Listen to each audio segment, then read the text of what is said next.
तिब्बती आध्यात्मिक धर्मगुरु दलाई लामा की जासूसी को लेकर एक बार फिर जांच एजेंसियां चिंता में हैं। गया पुलिस और सुरक्षा एजेंसियां चीन की एक संदिग्ध महिला की तलाश कर रही हैं, जिसको लेकर पुलिस ने संदिग्ध चीनी महिला का स्केच जारी किया है, जिसकी तलाश सरगर्मी से की जा रही है। सुरक्षा एजेंसियों को शक है कि संदिग्ध चीनी महिला दलाई लामा से जुड़ी जासूसी तो नहीं कर रही। बताया जाता है कि इस चाइनीज महिला के कई तरह के इनपुट प्राप्त हुए हैं। इन दिनों बोधगया में तिब्बत की 14वें बौद्ध धर्मगुरु दलाई लामा प्रवास पर हैं। आईबी और अन्य एजेंसियां भी काफी सक्रियता से इस महिला की तलाश में जुटी हुई हैं। इस बाबत जानकारी देते हुए एसएसपी हरप्रीत कौर ने बताया कि पूरे मामले की जांच की जा रही है। दलाई लामा की सुरक्षा भी बढ़ा दी गई है।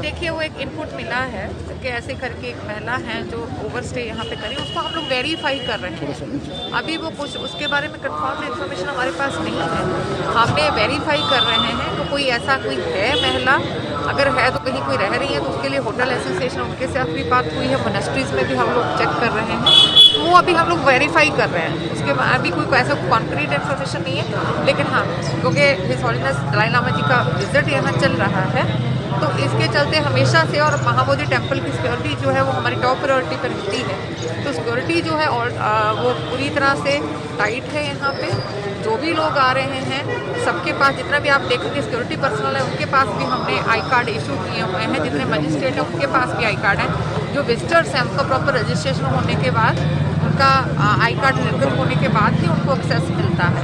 और जो हमारा महाबोधि टेम्पल में भी है, वहाँ पे भी फ्रिस्किंग जो है बहुत ही अच्छे तरीके से हो रही है।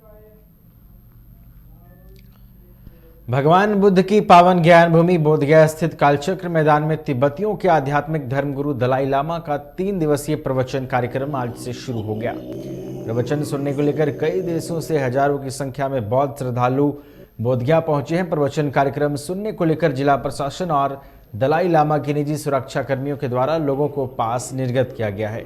कड़ी जांच के बाद ही कालचक्र मैदान के अंदर लोगों को प्रवेश करने दिया जा रहा है। इसके अलावा कोरोना के खतरे को देखते हुए सभी को मास्क पहनना अनिवार्य कर दिया गया है। गहन जांच के बाद ही लोग कालचक्र मैदान के अंदर प्रवेश कर रहे हैं। आपको बता दें कि दलाई लामा का प्रवचन 31 दिसंबर तक चलेगा।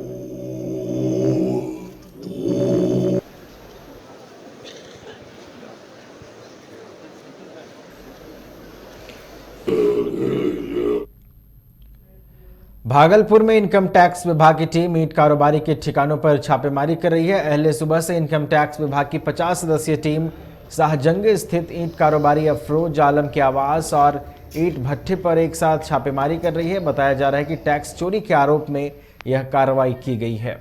हालांकि अभी तक स्पष्ट नहीं हो पाया है कि टीम को कर चोरी से संबंधित क्या कुछ दस्तावेज मिला है।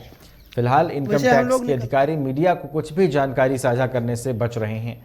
बता दें कि हबीबपुर के निवासी अफरोज आलम मोना ब्रिक्स के नाम से ईंट भट्ठा चलाते हैं। शाहजंगी स्थित आवास और कबीरपुर में ईंट भट्ठा है। दोनों जगहों पर इनकम टैक्स की टीम एक साथ दस्तावेजों को खंगाल रही है।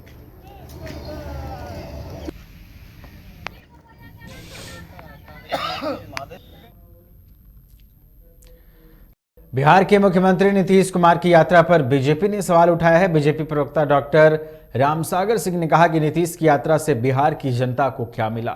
यात्रा का उद्देश्य हमेशा से जनता का ध्यान भटकाना और यात्रा के माध्यम से सरकारी खजाने को लूटना रहा है। बीजेपी नेता ने आरोप लगाते हुए कहा कि सीएम की जल जीवन हरियाली यात्रा भी लूट का माध्यम साबित हुई। जनता को न शुद्ध जल मिला और न ही कहीं हरियाली दिखी। रामसागर सिंह ने मुख्यमंत्री पर तंज कसते हुए कहा कि यात्रा में आपके सह यात्री भ्रष्ट पदाधिकारी और नेता होते हैं। परिणाम स्वरूप जनता भी अगले चुनाव में आपको शून्य थमाने के लिए बैठी हुई है। आप तो भारत यात्रा करने वाले थे, हिम्मत हार गए, आप बिहार यात्रा पर उतर आए।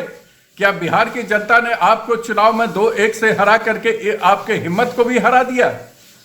जगता बाबू तो चाहते हैं कि आप कुर्सी दान कर भारत यात्रा पर निकलिए।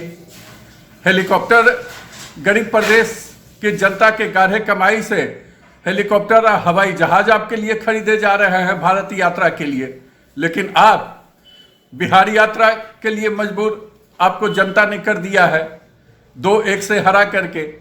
आप पीछे भी जितनी यात्रा किए उसका क्या प्रतिफल निकला? प्रतिफल शून्य इसलिए निकला कि आपके सहयात्री भ्रष्ट पदाधिकारी होते हैं, और भाजपा जब भी नेता इसके निकलते हैं तो सहयात्री जनता होती है। इसलिए इसका परिणाम सुखद होता है, अच्छा होता है, और आपका परिणाम शून्य होता है।